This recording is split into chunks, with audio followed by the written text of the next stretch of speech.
The most dangerous part wasn't the yelling. It was the way my confidence in my own memory slowly disappeared. Conversations would happen, ordinary ones. Nothing felt dramatic in the moment. And then later, when I tried to reference what was said, I'd be met with confusion, denial, subtle corrections that suggested I misunderstood, exaggerated, or imagined it. It would sound like, "That's not what I said." You're creating a narrative in your head. At first, I pushed back. Then I started explaining myself. I started replaying conversations over and over, searching for where I might have gotten it wrong.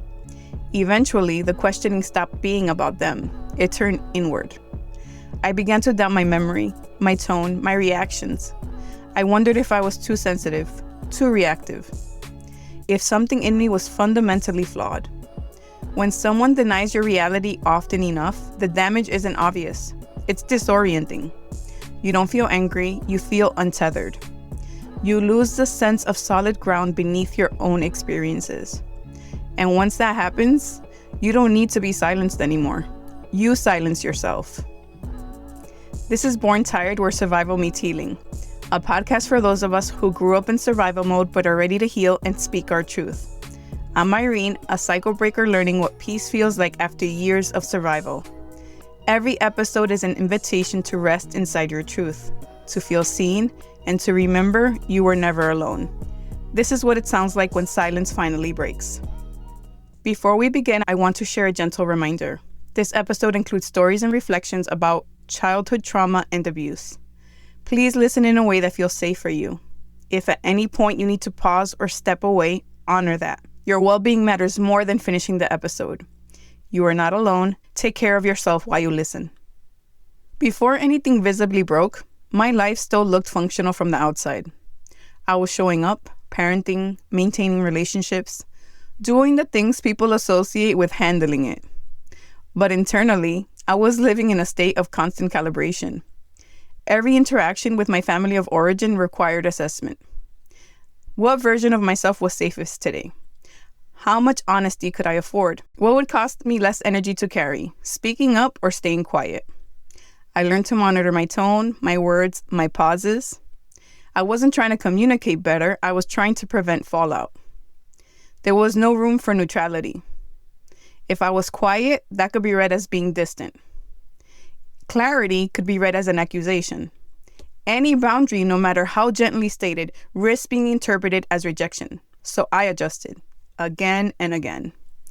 And each adjustment came with a small loss. Not dramatic enough to notice at first, just enough to feel slightly off-center. Like standing on ground that suddenly tilts without warning. I didn't feel unsafe in a way that was obvious or urgent. I felt unsafe in a way that was chronic. A constant low-grade alertness that never fully powered down. Even during calm moments, my body stayed ready for impact, for misunderstanding, for the moment something shifted. That kind of vigilance doesn't announce itself. And by the time I recognized what it was doing to me, I was already far from myself. The months leading up to going no contact were not explosive. They were disorienting. There was no single moment where everything fell apart.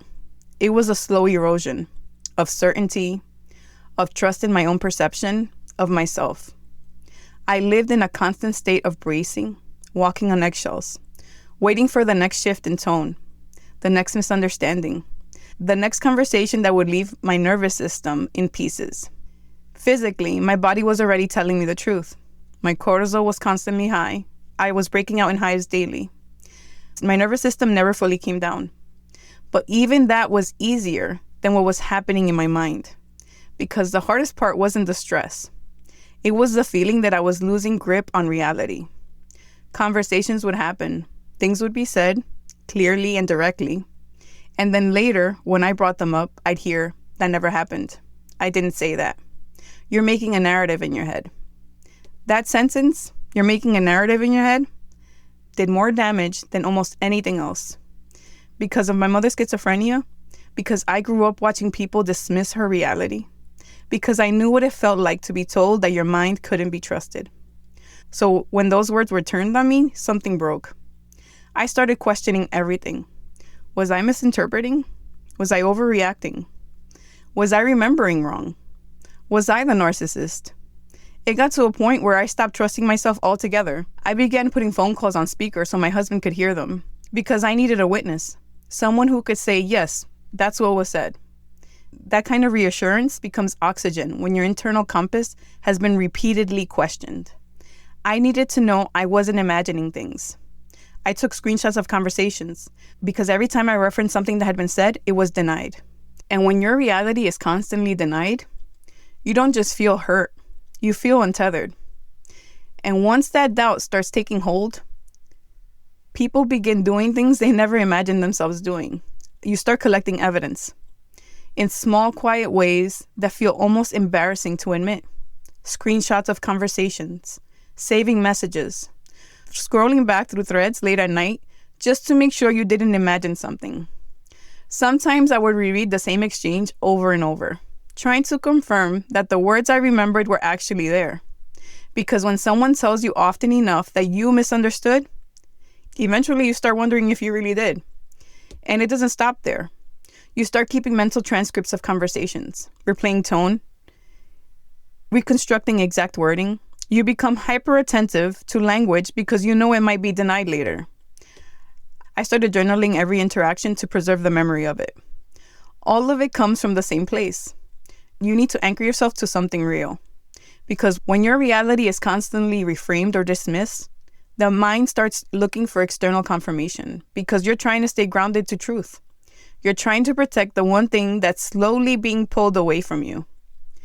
Your trust in your own perception. And the cruelest part is, when someone pushes you into this level of self-documentation, they can later point to it as proof that you're the problem, that you're keeping score, that you're holding on to things, when in reality, you're just trying to remember the truth. There's a term people use for what happens next: reactive abuse. I want to name it, but I also want to say I don't love that term because it subtly shifts blame onto the person being pushed past their limits. What it really describes is what happens when someone is cornered emotionally for too long, when boundaries are ignored, when empathy is withheld, when the pressure doesn't stop. Eventually, the nervous system breaks.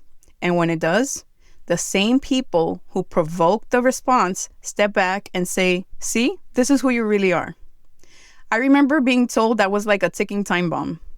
What they didn't see, or didn't want to see, is how many warnings came before the explosion. I told them I wasn't okay. I said it plainly. I said it vulnerably. I hoped naively that if I named my pain, something would soften. That if I addressed the behavior, they would change. That empathy would appear. That the cycle would pause. That I would stop being abused. Instead, my honesty became another reason to resent me. Another reason to look down on me. Another justification for distance, dismissal, and disgust. That's when I realized something devastating. My suffering wasn't misunderstood. It was inconvenient. And once I understood that, I knew something had to change. Because the cost wasn't just emotional anymore. It was my sense of self. During that period, I was living inside ongoing doubt. The kind that's introduced and reinforced through repeated interactions. Conversations didn't resolve anything. They created more confusion. Each interaction added another layer of uncertainty about my own perception. I was regularly being corrected, not about facts, about meaning, about intent, about what I supposedly felt or meant. My responses were interpreted for me. My reactions were interpreted in ways that didn't reflect what was actually happening. My words were handed back altered or dismissed altogether. Over time, this reshaped how I related to my own experiences. I began to pause before responding because I was anticipating how my words might be misinterpreted later. I started tracking conversations in my head, replaying tone and phrasing, trying to anchor myself to something solid. I needed to remember exactly what was said because I couldn't rely on shared agreement about reality. That kind of vigilance consumes your energy. It shows up as constant monitoring, as internal editing, as hesitation before speaking, even with familiar relationships. My nervous system stayed activated because a shared reality of what was said was never guaranteed. I couldn't assume that what happened would be acknowledged later. I couldn't trust that clarity would remain intact. When people ask why someone doesn't disengage sooner, they often overlook how destabilization works. This engagement requires clarity. It requires confidence in your own understanding. When that confidence is repeatedly undermined, the focus shifts from leaving to figuring things out. I was still trying to understand what was happening. I was still believing that careful communication would eventually lead to mutual recognition. That belief kept me engaged longer than was healthy. I began measuring myself for how little I reacted. I took restraint as evidence of maturity. I prioritized calm delivery over internal truth. I believed that if I stayed composed enough, things would settle. Instead, the pressure accumulated. The body absorbs what isn't expressed, so it affects you in other ways. You feel tense, you're not sleeping right, you're irritable without context, your emotional capacity narrows, your nervous system stays prepared for impact, even in moments that should feel calm. And when that capacity finally collapses, when you can't take it anymore, your reaction becomes the focus. The history disappears. All the abuse that you dealt with leading up to that moment no longer matters. The only thing that is remembered is your response. Language plays a significant role here. Labels meant to describe these dynamics often fail to capture the imbalance involved. They shift attention toward the breaking point rather than the conditions that made it inevitable. They reduce prolonged psychological pressure into a single moment of response. What I experienced felt like containment failure and reaching a limit that had already been crossed many times before. There is a persistent expectation that people remain articulate and regulated while their sense of reality is being challenged. Credibility becomes tied to composure. Pain is taken seriously only when it's expressed in acceptable ways. These expectations often begin early in life. Many of us learn to adapt by becoming highly attuned to others. We learn to manage tone, anticipate reactions, and stay emotionally available even when it costs us. Those skills can look like strength, but they can also make harm harder to recognize when it reappears later. Familiar dynamics don't always feel alarming. Sometimes they feel like something that just requires more effort, more patience, more adjustment. But prolonged self-doubt is not a communication issue. It's a signal. During that time, I started losing trust in my own sense of things. The feeling that my reactions made sense. The belief that what I was seeing and feeling could exist without being questioned. That my inner experience didn't need someone else's approval to be real. When that permission is absent long enough, people begin outsourcing their trust in themselves. They look outward before checking inward. They wait for someone else to confirm what they already feel. That pattern forms because it helps you survive in environments where reality is constantly questioned. At the time, I hadn't recognized the cost of carrying the adaptation. By the time I chose no contact, I wasn't trying to make a point. I wasn't trying to punish anyone. I wasn't trying to be understood. I was trying to stop the internal collapse that had become my baseline. What finally became clear was that my body and mind were no longer reacting to isolated moments. They were responding to an environment that required constant self-erasure in order to remain connected. An environment where clarity was treated as defiance, where boundaries were framed as accusations, where naming harm invited denial instead of reflection. No contact gave me stabilization. It was the first moment in a long time where my nervous system was bracing for correction, where conversations didn't need to be reviewed afterwards, where my thoughts didn't require documentation in order to be believed. And without the ongoing pressure to explain myself, something else surfaced: grief. Not just for the relationships I stepped away from, but for how long I stayed trying to make sense of something that was never meant to be resolved. I grieved the version of myself who kept offering clarity in hopes of connection, who kept softening language, who kept assuming that if she explained it differently, they would understand. That if she stayed calm enough, patient enough, reasonable enough, she would be met halfway. Letting go of that hope was painful. No contact forced me to confront a difficult truth. Understanding does not always lead to accountability. Insight does not guarantee change. Empathy is not something you can negotiate into existence. What I needed wasn't better communication. I needed safety. Safety meant no longer participating in conversations that dismantled my sense of reality. It meant no longer placing myself in positions where my words were reinterpreted until they no longer resembled what I said or meant. It meant choosing an ending over ongoing confusion. That choice came with consequences. Some relationships didn't survive. Some narratives about me made me the villain. Some people decided who I was without asking. I made peace with that slowly, because I understood something else by then. When you stop accepting distortion, you also stop being convenient. When you stop absorbing harm quietly, you disrupt the version of you that others relied on. No contact wasn't about erasing the past. It was about refusing to continue it. I emerged from that decision more aware, more discerning, more protective of my internal landscape. I became careful about where I placed my attention, my energy, my explanations. I stopped trying to prove my sanity. I stopped trying to reason with people that were never going to listen. I stopped gathering evidence for my pain. I stopped rehearsing conversations that would never resolve. Instead, I began focusing on rebuilding trust in myself, letting my perceptions exist without being questioned, allowing my reactions to make sense within the context they came from. That kind of rebuilding didn't happen overnight. Doubt doesn't disappear just because the environment changes. But slowly something began to shift. My thoughts grew quieter. My body started to soften. My reactions shortened because I wasn't being pushed past my capacity anymore. There is a difference between peace and numbness. I learned that difference here. Peace feels grounded. It allows for grief without collapse. It makes space for anger without shame. It restores choice. Looking back, I don't frame no contact as a victory or a failure. I see it as a line I drew when continuing would have cost me more than leaving. That line clarified what was no longer acceptable. I share this not to prescribe a path for anyone else, but to name what is often misunderstood. Leaving doesn't mean you didn't try hard enough. Distance doesn't mean you lacked compassion. Protecting yourself doesn't mean you're unwilling to reflect. Sometimes it means you finally did. And sometimes the most self-respecting choice is the one that allows you to hear yourself again, without interference, without distortion, without having to justify your own experience.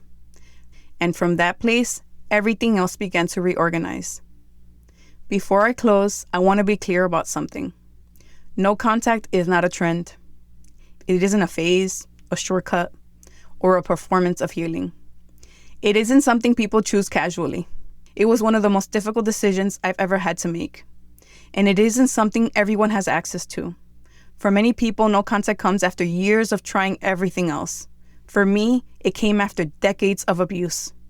After explaining carefully, after softening my language, after minimizing harm to keep relationships intact, after hoping that patience, insight, or time would eventually make things different.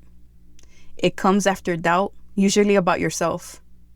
But it's also important to name something that gets erased in viral conversations. Not everyone can go no contact. Some people are caregiving. Some are co-parenting. Some are embedded in cultural, religious, or family systems where separation carries serious consequences. Some are managing immigration status, disability, housing, or safety concerns that make distance impossible. And some people simply aren't ready. That doesn't mean they don't see what's happening. It doesn't mean they aren't aware. It doesn't mean they're failing to choose themselves. Sometimes survival requires staying. Sometimes safety looks like containment rather than distance. Sometimes the boundary is internal. It's quiet. It's strategic. The absence of no contact does not equal consent. The presence of contact does not mean the harm isn't real. What gets lost when no contact is framed as the ultimate solution is the reality that people navigate harm under vastly different circumstances. The work isn't identical. The risks aren't shared evenly. The costs are not the same. And choosing to stay, temporarily or long-term, often requires just as much discernment, regulation, and self-protection as choosing to leave. I want to say this plainly. Staying connected in a harmful dynamic does not make someone else weak. Leaving does not automatically make someone healed. What matters is whether a person has room to orient themselves, whether they can preserve some internal ground, whether their boundaries, whatever form they take, reduce harm rather than deepen it. No contact isn't a moral high ground, it's a tool. And tools are only useful when they're accessible and appropriate. For those that have chosen no contact, the story doesn't end there. There's grief, there's doubt. There's a long process of rebuilding trust with yourself after years of second guessing. The quiet that follows isn't always peaceful right away. It can be disorienting in its own way. And for those who cannot choose no contact, the work is no less real. It may look like limiting discourse, like emotional distance within proximity, like preparing for interactions instead of avoiding them. It may look like naming truth internally, even when it cannot be spoken out loud. That is still work. That still counts. I want to resist the idea that healing must look one way to be legitimate. And I want to resist narratives that reward decisiveness while overlooking the complexity people are navigating behind the scenes. This episode wasn't meant to prescribe a solution. It wasn't meant to tell anyone what they should do next. It was meant to name an experience that often goes unseen. The slow destabilization that happens before a boundary is ever drawn. I want to leave space here for recognition. For the people who left, for the people who are still inside it, for the people who are weighing options that don't feel clean or clear, for the people whose boundaries exist more in intention than in action, because that's what survival currently allows. What you take from this, what you leave behind, and how this applies to your life, that belongs to you. If this episode resonated with you, please share it with someone who might need it. And take a moment to leave a review wherever you listen. Your review helps more people find the podcast and reminds others that they're not alone. Don't forget to subscribe or follow the show so you never miss an episode.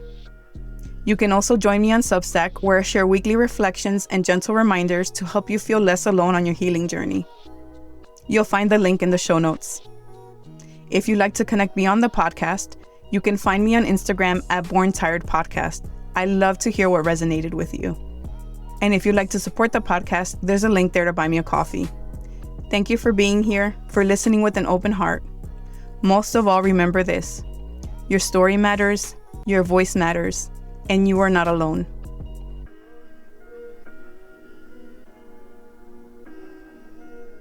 This episode was written and narrated by Irene Torres. Audio production by Carlos Torres. Original music composed by Carlos Torres.